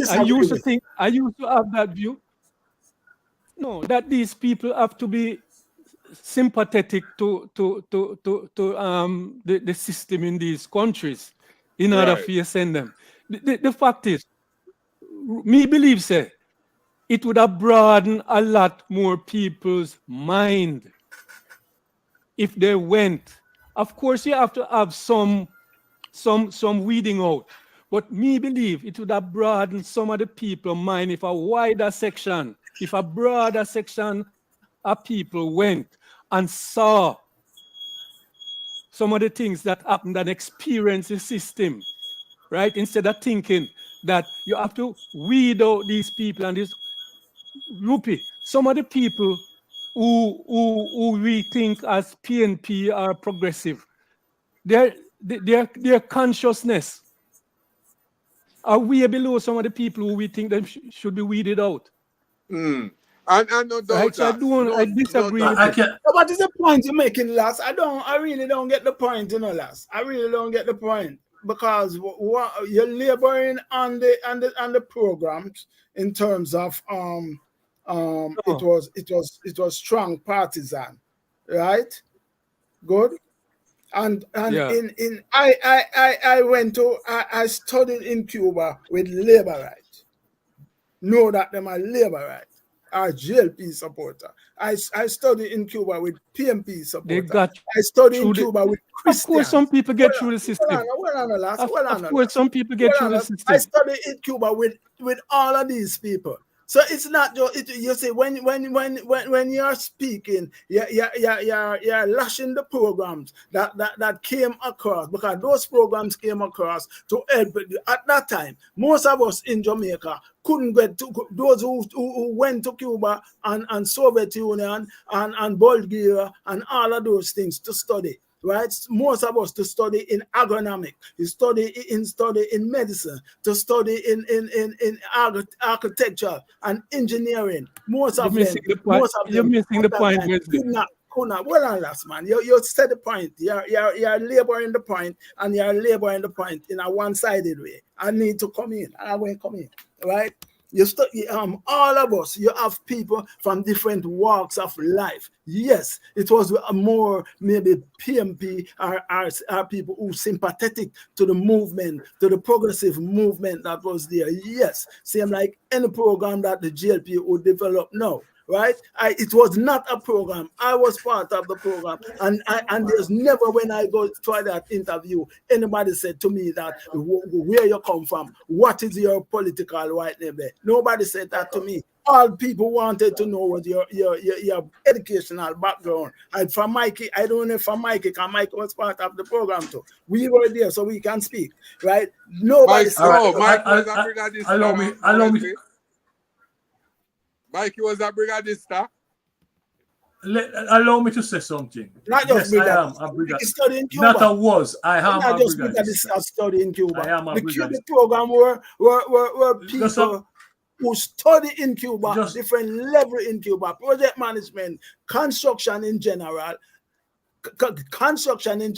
And if that program did continue, today we have the government carrying in people from China and other places because they don't have skilled people to carry out the work in Jamaica, because they wouldn't have sufficient trained people. We didn't have an art at that time, right? So don't knock a program that was there to develop the thing. You never want to carry people to carry people. Yeah, man. So can I say something now? So go ahead, I think the point. Just a minute. I think the point Lass is making is this, and I'm going to give you an example. The Brigadista program. When we came back from Cuba, we were assigned to different production sites. I'm not going to call any name, but it is a fact that a number of activists from Arnett Garden and elsewhere, they only wanted to collect money on the site. They come on the site, no work, they want to have money. That program had a large concentration of lumpen who just wanted to collect money. They didn't want to do any work. And it led to some serious situation. In fact,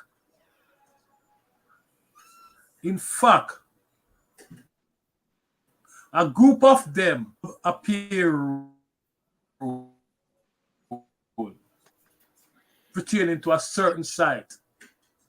And that was the tendency. I'm not saying that was the overall programming, because we built construction. We did construct a number of houses. Steertown, we competed Steertown. Michael, clarity.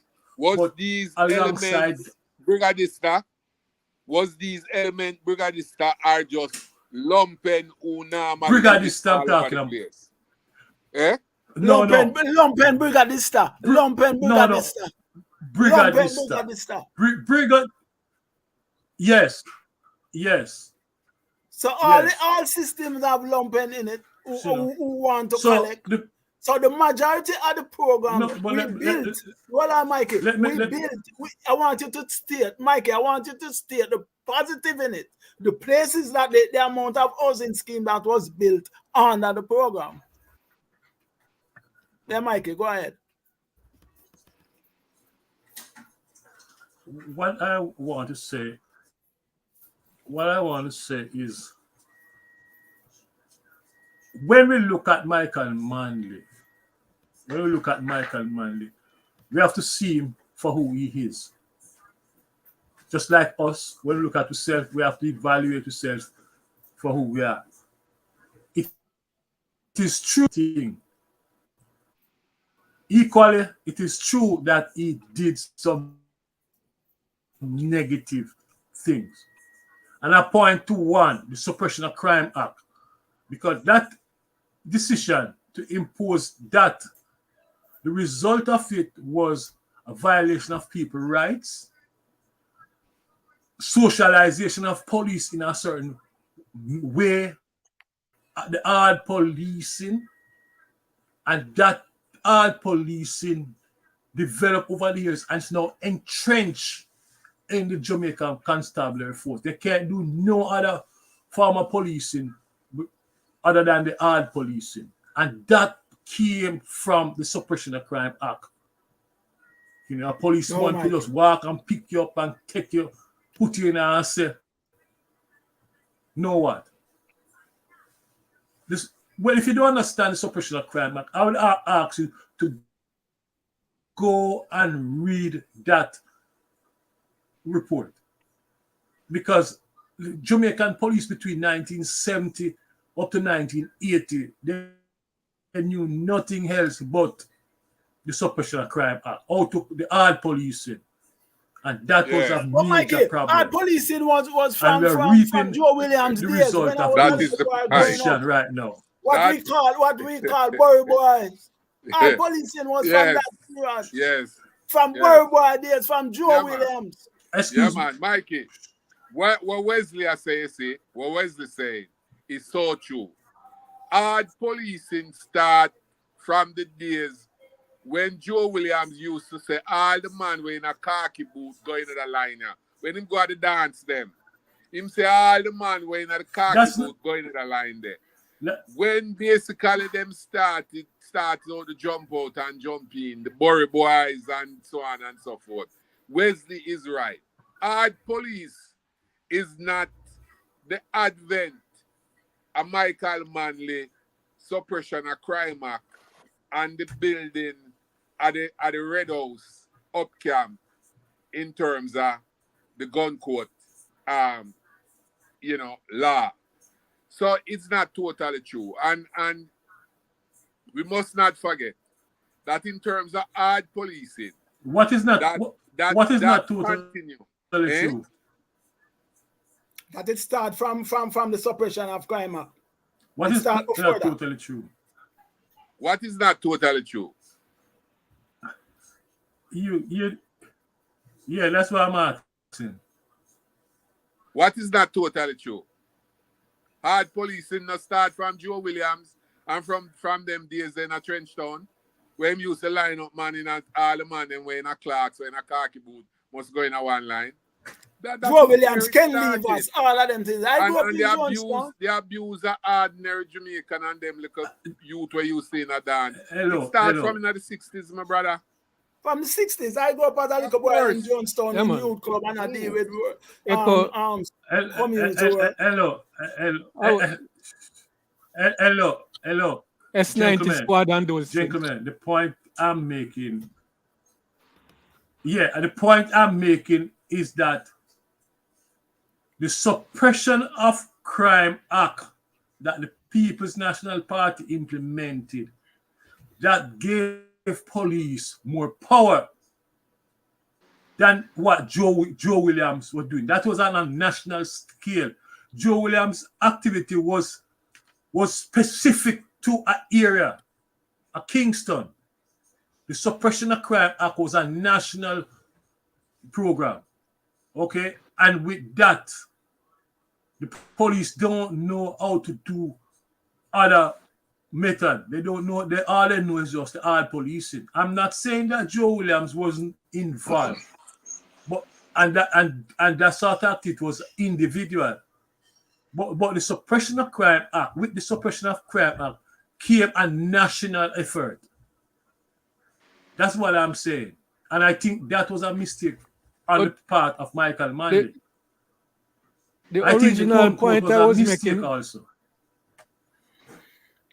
The original point I was trying to make, is that go ahead, lads. When we try to talk about Manley, sometimes it seems like we try to whitewash everything and not to include the negatives and some of the shortcomings in the period. I think we need to correct that kind of approach. We need to look at some of the shortcomings that made some of the things real. It's one thing to say that outside forces. It's one thing to say that outside forces cause some of these things to fail and so forth.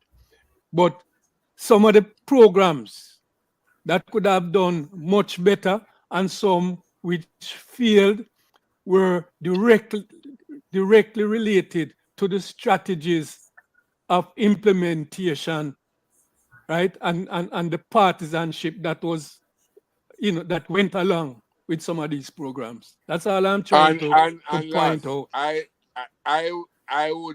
would want to agree with you to some extent, but equally I'd want to echo what Louis echoed before.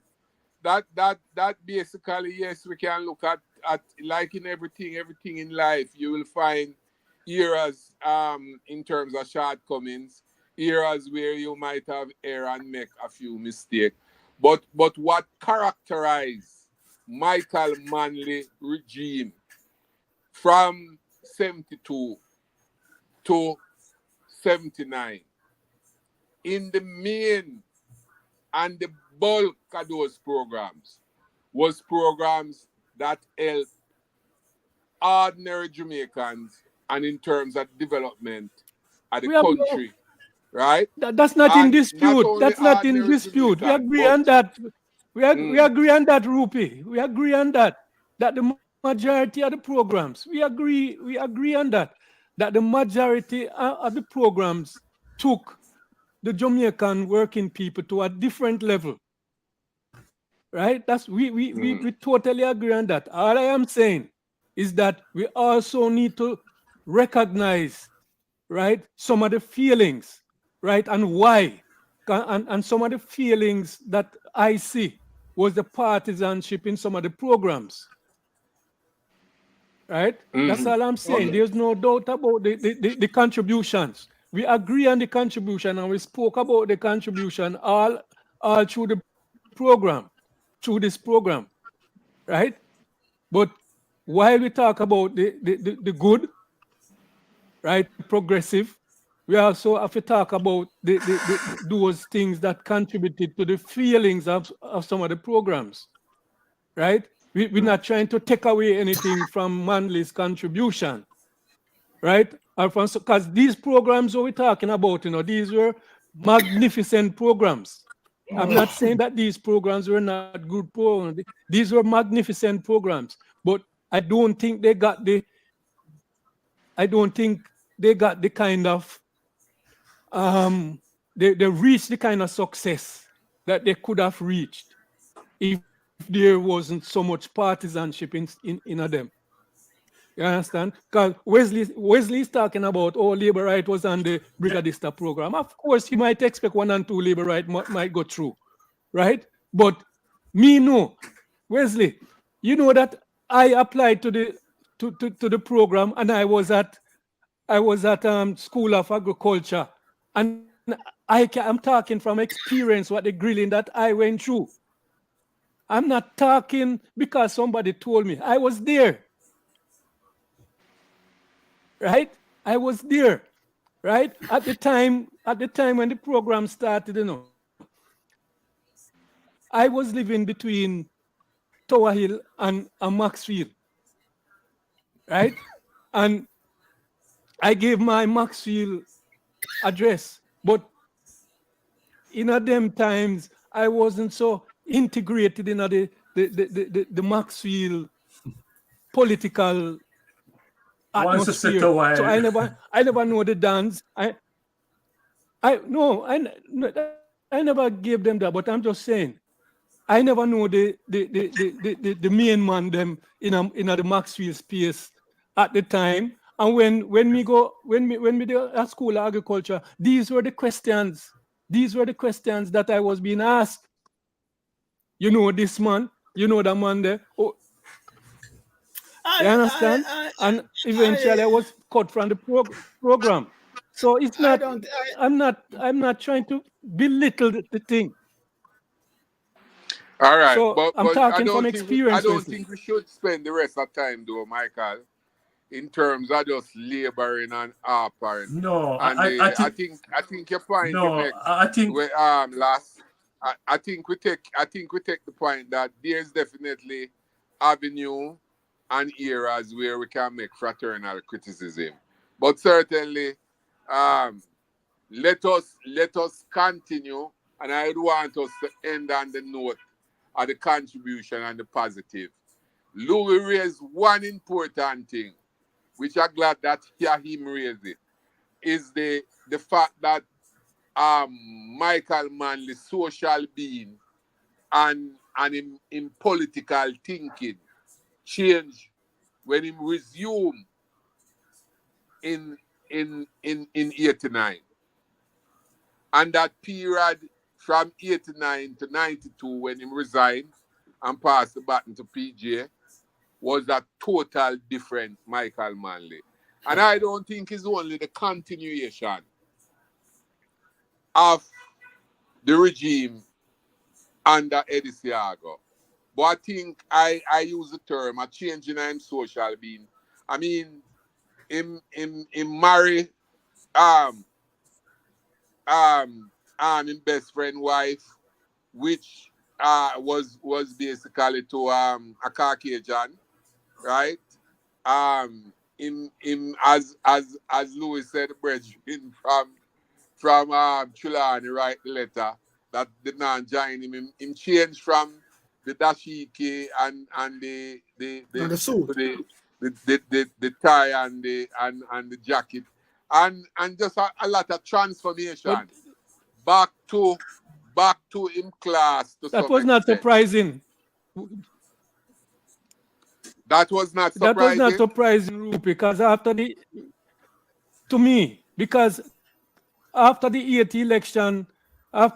election, Michael Manley started apologizing, right, for some of the things that was done. And most of the interviews that you hear him talk after that, he's apologizing. And the party, remember the party after the 1980 election, also said that they went too far left, right? So it's not surprising that he would backtrack, right, on his positions. That is not surprising to me. I don't know about anybody else.